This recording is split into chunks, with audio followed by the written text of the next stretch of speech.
የሞቲቬሽናልና የገሃዱ ዓለም ግጭት በሰዎች ህይወት ላይ ያለው ጠቀሜታና ጉዳት በዛሬው ዝግጅቴ አቀርብላችኋለሁ። አብራችሁን ቆዩ።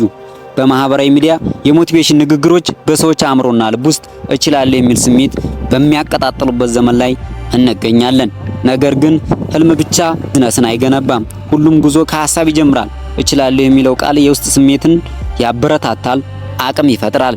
የሰዎች ንግግር፣ መጽሐፍትና የስኬት ታሪኮች ከድብርት አውጥተው ያነቃቁናል፣ አዲስ ራዕይ እንድንሰንቅ ያደርጉናል። ነገር ግን ብርሃን መንገድ ያሳያል፣ መራመድ ግን የራስ ነው። ዛሬ የቴክኖሎጂ ዘመን ነው። የኦንላይን ስራዎች፣ የይዘት ፈጠራ፣ አዳዲስ የዲጂታል የንግድ አማራጮች የገሃዱ ዓለም ትልቅ መድረኮች ሆነዋል። ህልምና እውነት ሲጋጩ ዘመናዊ ማህበራዊ ሚዲያ አንድ ትልቅ ስህተት ይሰራል።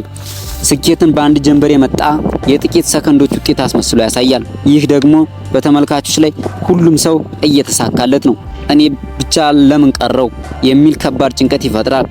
እዚህ ጋር ነው እንግዲህ አቋራጭ መንገድ ፍለጋ የሚጀምረው። ነገር ግን የገሃዱ ዓለም እውነት ሌላ ነው።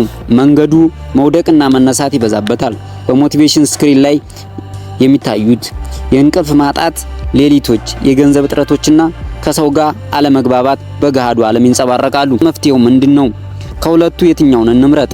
አንዱን ብቻ መያዝ ለውጥ አያመጣም። ሚዛኑን መጠበቅ አለብን። ሞቲቬሽን እንደ መኪናው መሪ ነው።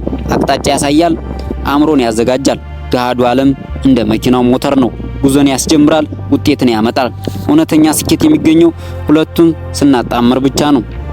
በኮምፒውተሮቻችንና ከስልኮቻችን ስክሪኖች ላይ የምናገኘው የሞቲቬሽን ብርሃን ወደ ገሃዱ ዓለም አምጥተን በተግባር መተርጎም ስንችል ነው ስኬትንና ደስታን የህይወታችን አካል በማድረግ መኖር የምንጀምረው።